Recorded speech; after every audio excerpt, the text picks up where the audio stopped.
How's everyone doing tonight, huh? Yeah. Cool. So let's get it out of the way. Who here has had COVID? Woo! Yeah, fuck it. Yeah. It's all right. It's all right. I know I look like I'm dressed like a Capitol rioter, but it's all right. Backstage, Lorenzo was like, "Should I wear this coat or this?" I'm like, I look like a Trump vote come to life, man. Don't ask me. I was in the bathroom. I was like, "Should I do everything different about my life real quick?" I did everything right, and I got COVID at one point. Today, no, I'm kidding. I got it at one point. And for a couple days, I lost my sense of taste and smell. Did the people did you lose your taste of sense and smell? Yes. Yeah, and all that. I said it wrong. But who cares? I couldn't smell my taste. Yeah, for how long? It was like a week and a half. Like a week and a half. See, 3 days. 3 days. It was crazy because I realized I lost it when I was like, well, I'm sick, I might as well make some. I made a big pot of chicken noodle soup, and I'm a good cook. Look at me, you don't get like this without knowing how to cook. I made this big pot of chicken noodle soup, and I'm like, oh, let's try, let's make sure this tastes. I'm like, oh, I fucked this up. I ruined like a shitload. All my money that I have, I made for this soup. And I asked my partner, and I should say my girlfriend, she doesn't like it when I call her my partner. She pointed out to me, we're not equals. She was like, I have a master's degree and am a licensed therapist, and you got a Bart Simpson tattoo at a punk festival. So I was like, babe, can you try this? What am I missing? It's not salty enough. She was like, this tastes good. I went, oh shit, I got COVID. But I lost it for 3 days, and it came back. And what was the first thing you could taste when it came back? I can't remember. Perfect. No. Like your biggest relief in your life, and you're just like, I don't know. It could have been a Cadbury egg, could have been a blunt. I don't know. I don't know what it was. Mine was a coconut LaCroix. Yeah. The thing that people are like, no, LaCroix doesn't taste like anything. And people have told me they're also like, it tastes like cum. Yeah, that's what someone told me once. I was drinking. They were like, that tastes like cum. I was like, it's my favorite LaCroix flavor. I don't know what that says about me, but all right. You ever tasted cum? Never. No? Not yet. Well, it's not as carbonated as LaCroix, I'll tell you that, all right? But I was like, I got all excited. I was like, I can taste this LaCroix. I'm the first person to be excited about a coconut LaCroix ever. Anyway, I just, I live over in North Braddock, and I got all these people in my neighborhood. All these little libraries are popping up. You guys familiar with these little libraries, huh? People build a little house for all the books they're afraid to throw away. How come there's no good books in these things? I look through them, and it's just a bunch of Dean Koontz novels and Dan Brown. I didn't realize Dan Brown wrote 58 books. His next book's being released directly into the little library. Over the summer, I turned 40 in defiance of God's will. I turned 40 and I wanted to celebrate. I was like, oh, I'm starting to get a little old, but I want to be hip.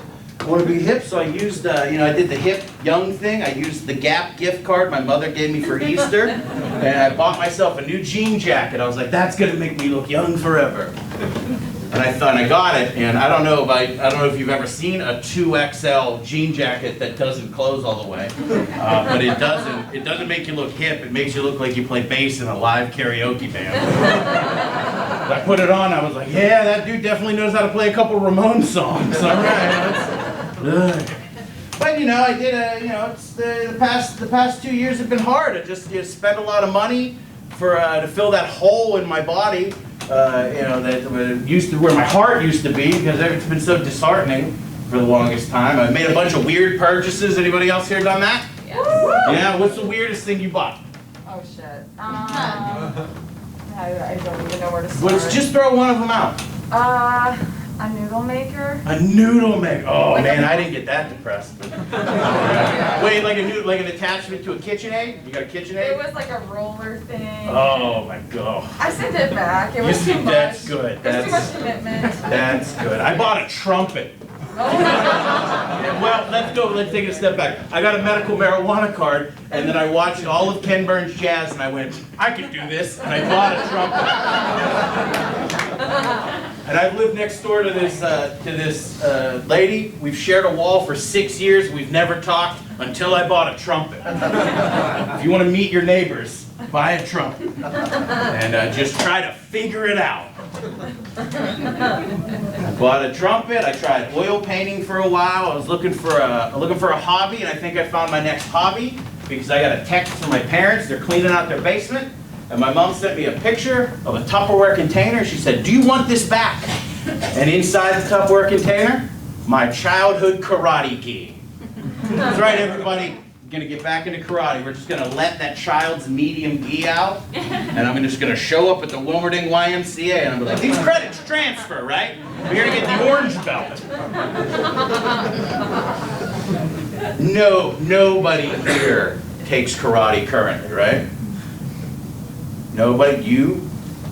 She was like, don't say anything. He's gonna talk about it. Yeah, good. Judo. You do judo? Well, judo's different. Like, adults that do karate, weird. Like a guy that's like, well, yeah, I got my black belt. I'm like, I'm 40. We are adults. We're about to get prostate exams. I don't care. I don't care. You know, this is all I learned in karate is that if someone comes and attacks you, tell me if I'm doing this right, but take a karate stance.